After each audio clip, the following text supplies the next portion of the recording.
भारत माता की, भारत माता की। हिंदवी स्वराज्याचे सरसंस्थापक छत्रपती शिवरायांना मानाचा मुजरा करतो। भारतीय राज्यघटनेचे शिल्पकार भारतरत्न डॉक्टर बाबासाहेब आंबेडकर यांना मानवंदना अर्पित करतो। लोकमाता पुण्यश्लोक अहिल्यादेवी होळकर यांच्या चरणी नतमस्तक होतो आणि आज ज्यांची जयंती आहे, स्त्री शिक्षणाकरता ज्यांनी संघर्ष केला आणि खऱ्या अर्थानं रूढीवादी परंपरेतून स्त्रियांना मुक्ती मिळवून दिली, त्या क्रांतीज्योती ज्ञानज्योती सावित्रीबाई फुले यांच्याही चरणी आज मी नतमस्तक होतो। सांगलीच्या या सभेमध्ये मंचावर उपस्थित असलेले मंत्रिमंडळातील आमचे सहकारी, आपले पालकमंत्री माननीय चंद्रकांत दादा पाटील, आपले लोकप्रिय आमदार द्वय सुधीरदादा गाडगीळ, सुरेश भाऊ खाडे, सत्यजित देशमुखजी, दिनकर पाटीलजी, या ठिकाणी उपस्थित नितीन शिंदेजी, मकरंद देशपांडेजी, प्रकाश ढंग, सम्राट महाडिक, नीताताई केळकर, भगवानराव सूर्यवंशी, भगवानराव साळुंके, दीपक शिंदेजी, शेखर इनामदारजी, समित कदमजी, पृथ्वीराज पवारजी, आमच्या नेत्या जयश्रीताई पाटील, पृथ्वीराज पाटील, रमेश शेंडगे, सुरेश औटी, रवींद्र अरळी, भारती दिगळे, स्वातीताई खाडे, मंचावरील सर्व मान्यवर आणि या ठिकाणी उपस्थित सर्व माझ्या लाडक्या बहिणींनो आणि तितक्याच लाडक्या भावांनो, आज खऱ्या अर्थानं क्रांतीज्योती सावित्रीबाई फुले यांची जयंती आहे आणि या जयंतीच्या दिवशी महानगरपालिकेच्या प्रचाराचा शुभारंभ मी सांगलीमधनं करतो आहे, याचा मला अतिशय आनंद आहे। एकदा सांगलीमध्ये देशाचे प्रधानमंत्री माननीय मोदीजी आले होते आणि त्यांनी सांगितलं होतं, सांगली सर्वात चांगली, आणि म्हणून मी ठरवलं की महायुतीच्या प्रचाराचा शुभारंभ तर संध्याकाळी आहे मुंबईमध्ये, पण भारतीय जनता पक्षाच्या प्रचाराचा शुभारंभ कुठून करायचा? तर या ठिकाणी आपण निर्णय केला की सांगलीपासूनही सुरुवात करायची आणि मला अतिशय आनंद आहे की आज आपल्या सर्वांमध्ये मी या ठिकाणी उपस्थित आहे।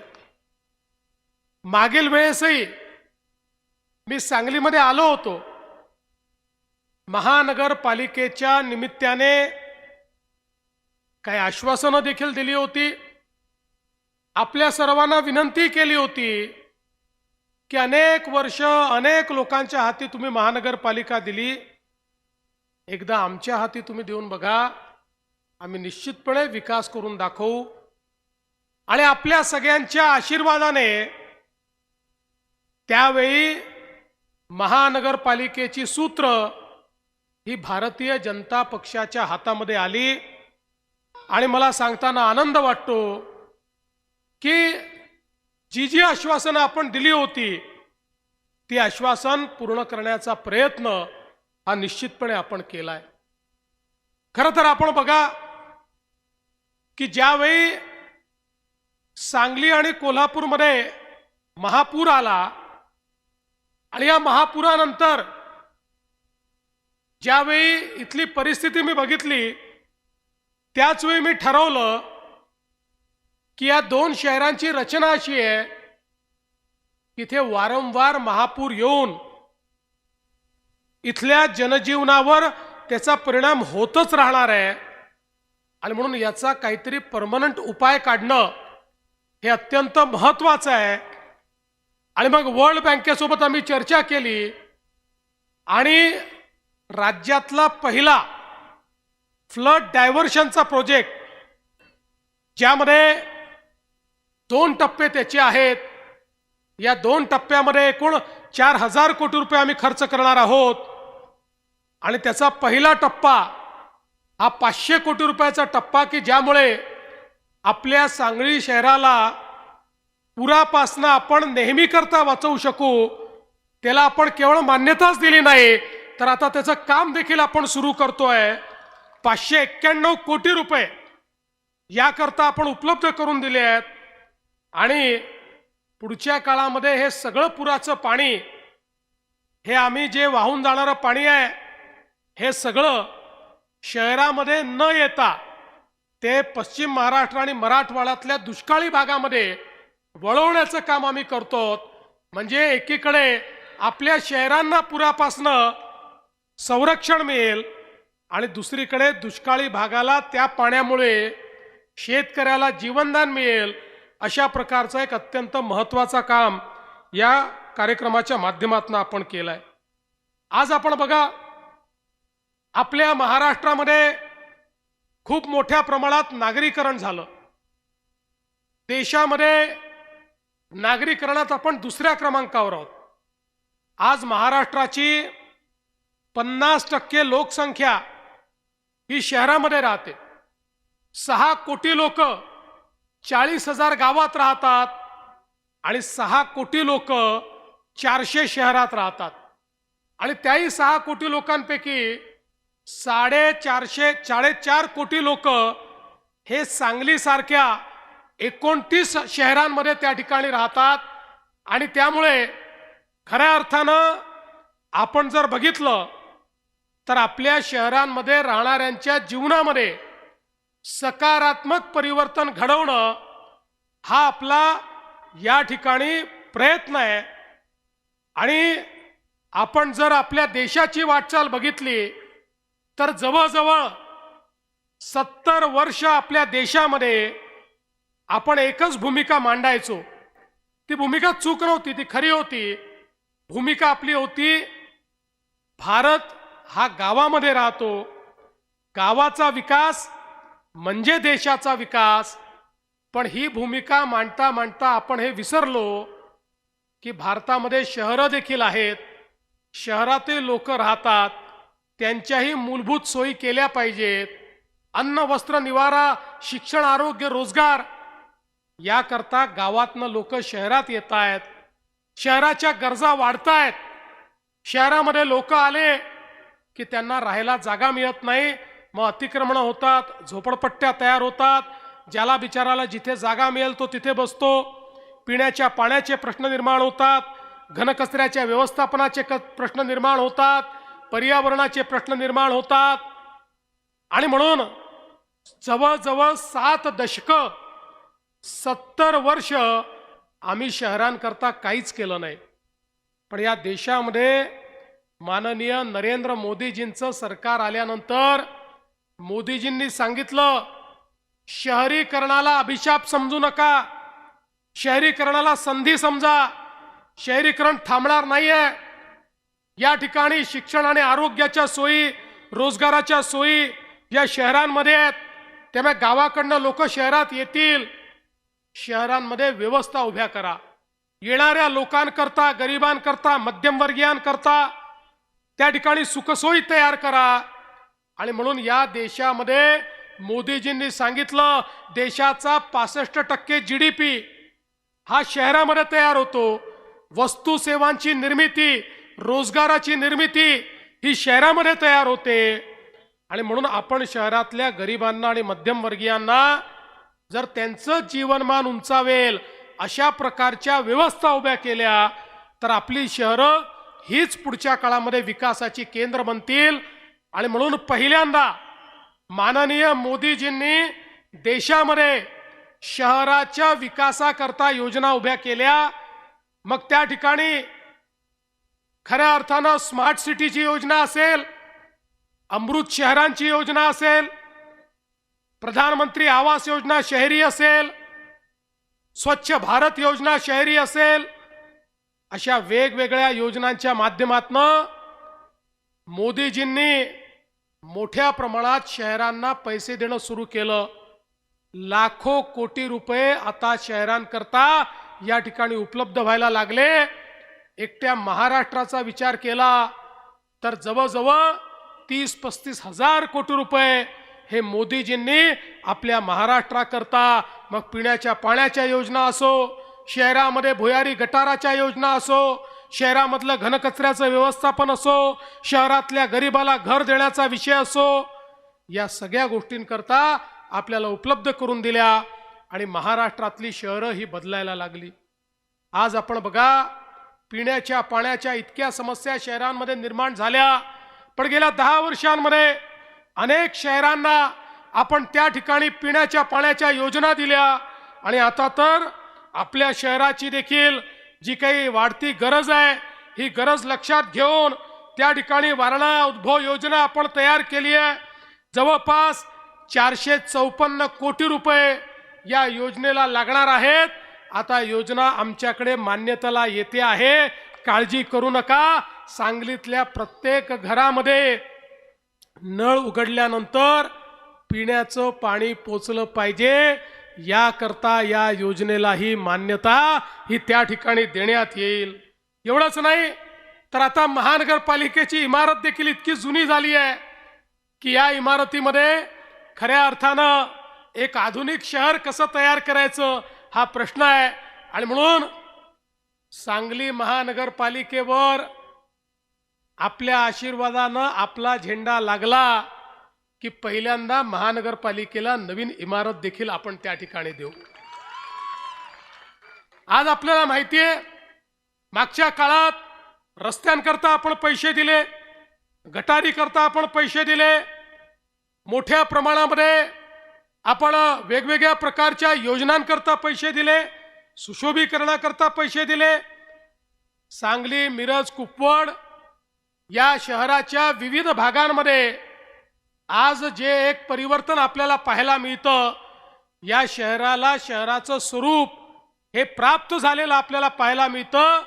या सगळ्याच्या पाठीमागे मागच्या काळामध्ये आपल्या शहराने दिलेले पैसे आहेत.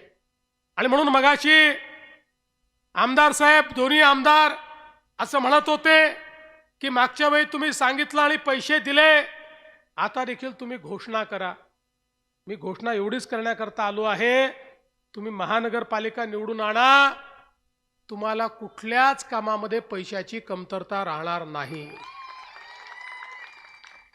हे शहर आपल्याला आधुनिक शहर तयार करायचं आहे.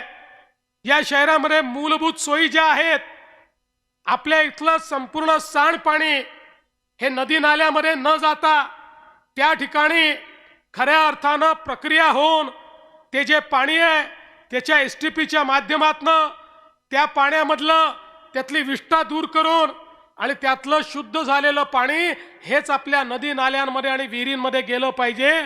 या दृष्टीनं आपल्याला पुढच्या काळात कारवाई करायची आहे. घनकचऱ्याचा एक प्रकल्प आपण केलाय, पण 100% आपला घनकचरा जो आहे, या घनकचऱ्यावर प्रक्रिया करून त्या माध्यमातून आपल्याला खत निर्मिती करायची आहे. त्यातनं आपल्याला पेलेट्सची निर्मिती करायची आहे. कोळशासारखे पेलेट्स, जे पेलेट्स खऱ्या अर्थानं मोठ्या प्रमाणात आपल्या वीज निर्मिती करता लागतात, ते आपल्या घनकचऱ्यापासून आपल्याला तयार करायचे आहेत. सांगली शहर हे स्वच्छ शहर असलं पाहिजे, या दृष्टीनं आपल्याला मोठ्या प्रमाणात काम करायचं आहे. आणि एवढंच नाही तर आता इथे आपली स्वप्न संपत नाही. मूलभूत गरजा ज्या आहेत त्या तर पूर्ण करायच्याच आहेत, पण पुढच्या काळामध्ये सांगलीच्या या क्षेत्रामध्ये आमची जी मुलं सातत्याने पुण्यामध्ये IT इंडस्ट्रीमध्ये जातात, आम्हाला IT इंडस्ट्री सांगलीमध्ये कशी आणता येईल याचाही प्रयत्न हा येत्या काळामध्ये आपल्याला करायचा आहे. आणि खऱ्या अर्थानं इतके वर्ष कौलापूरला आपण जागा घेऊन ठेवली, पण तिथे विमानतळाचा थांगपत्ता नाही. अनेक वर्षापासून आपली मागणी होती. मध्यंतरीच्या काळामध्ये दादा आले, आपले सगळे आमदार आले, सगळ्यांनी सांगितलं तुम्ही सगळीकडे एअरपोर्ट करताय, आमच्या सांगलीनं काय घोडं मारलं, आमच्या सांगलीला काय एअरपोर्ट होत नाही. तात्काळ आदेश दिले आणि आपल्या कौलापूरला एअरपोर्ट तयार करण्याकरता प्री फिजिबिलिटी स्टडी करता आपण कन्सल्टंट हा त्या ठिकाणी मांडलेला आहे आणि लवकरच त्या कन्सल्टंटकडनं रिपोर्ट घेऊन मला विश्वास आहे काही कमी पडलं तर थोडी बहुत जागा आम्हाला मिळवून द्या. एखाद्या वेळेस जागा थोडी कमी करू शकते बाबा, त्यामुळे थोडी जागा आम्हाला या ठिकाणी मिळावी आणि आपण एक चांगलं एअरपोर्ट देखील सांगलीला कसं तयार करता येईल हा आपला प्रयत्न असेल. एअरपोर्ट असो, ट्रक टर्मिनस असो, नवनवीन ज्या गोष्टी या ठिकाणी करण्याची आवश्यकता आहे त्या सगळ्या गोष्टी आपल्याला करायच्या आहेत. आणि खरं म्हणजे आमचं मिरजचं क्षेत्र आहे, आमचं सगळं ह्या जो महानगरपालिकेचं क्षेत्र आहे, या ठिकाणी म्युझिक हेरिटेज पार्क असेल, या ठिकाणी वाद्यांच्या संदर्भात ही सगळी जी काही आपली संकल्पना आहे ती संकल्पना इन्स्ट्रुमेंट म्युझियमच्या माध्यमातून आपल्याला कशी अस्तित्वात आणता येईल याचा देखील प्रयत्न हा आपल्याला निश्चितपणे करायचा आहे. आणि मला विश्वास आहे की या माध्यमातून आपण मागच्या काळात जे काही प्रकल्प या ठिकाणी दिले, मग पाणी पुरवठा योजनेचे 105 कोटी रुपये असतील, घनकचरा व्यवस्थापनाचे 79 कोटी आपण दिले, शाहू विकास मार्गाकरता 15 कोटी दिले, काळीखंड विद्युत रोषणाई करता 3 कोटी रुपये या ठिकाणी आपण मागच्या काळामध्ये दिले. आणि यासोबत आता ज्या प्रकल्पांची अंमलबजावणी होती आहे, मलनिस्सारण प्रकल्प 253 कोटीचा आपण मान्य केला, नवीन LED दिव्यांकरता 60 कोटी रुपये आपण त्या ठिकाणी दिले.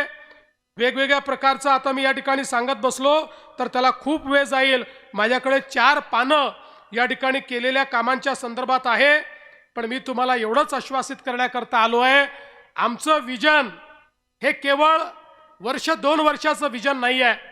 आपली सगळी शहरं ही आधुनिक झाली पाहिजेत. आज आपल्याला माननीय देशाचे प्रधानमंत्री यांनी प्रधानमंत्री आवास योजनेतनं शहरांकरता मोठ्या प्रमाणात घरं बांधणी करता पैसे दिलेले आहेत. पण आमच्या असं लक्षात आलं की शहरामध्ये घर बांधणी करण्याकरता ज्यावेळेस आपण पैसा देऊ इच्छितो त्या विशेषतः झोपडपट्टी असेल, अतिक्रमित भाग असेल, या भागामध्ये लोकांजवळ मालकी हक्काचे पट्टे नाही आहेत. आणि ते पट्टे नसल्यामुळे मोदीजींनी दिलेले पैसे त्यांना आम्हाला देता येत नाही. आणि म्हणून 2 महिन्यापूर्वी आपण निर्णय घेतला आणि या सगळ्या शहरांमधले जेवढे झोपडपट्टीचे भाग आहेत, जेवढ्या लोकांचे रहिवासी अतिक्रमण आहेत, या सगळ्यांना नियमित करून त्यांना मालकी हक्काचा पट्टाही आपण देणार आहोत. आणि त्याच्यासोबत ज्याचं कच्चं घर आहे त्याला पक्कं घर बांधण्याकरता देखील पैसा देण्याचा निर्णय आपण केलेला आहे. आणि म्हणून बंधू भगिनींनो, तुम्हाला एवढीच विनंती करण्याकरता आलो आहे, 5 वर्षात आम्ही केलेलं काम आपण बघितलेलं आहे, 5 वर्षात झालेलं परिवर्तन आपण बघितलेलं आहे. त्यानंतर त्याच्यामध्ये काही खंड पडलेला देखील आपण बघितलेला आहे. पुन्हा जबाबदारी मिळाल्यानंतर पुन्हा विकासाला आम्ही गती दिलेली आहे. आता पुढचे 5 वर्ष ही गती जर थांबू द्यायची नसेल तर या ठिकाणी भारतीय जनता पार्टी, रिपाई, जनसुराज्य अशा प्रकारची आपली जी युती आहे, या युतीचे उमेदवार हे आपण निवडून द्यावेत. आणि खऱ्या अर्थानं आपण सगळ्यांनी लक्षात घ्यावं, मगाशी खाडे साहेबांनी सांगितलं, आपली युती एकमेव अशी आहे ज्यांनी पूर्ण 78 उमेदवार उभे केले आहेत, बाकी कोणाला 50 देखील उमेदवार सापडले नाहीत. अशा प्रकारची परिस्थिती आहे. आणि म्हणून आता पूर्ण बहुमताने ही महानगरपालिका तुम्ही आमच्याकडे द्या.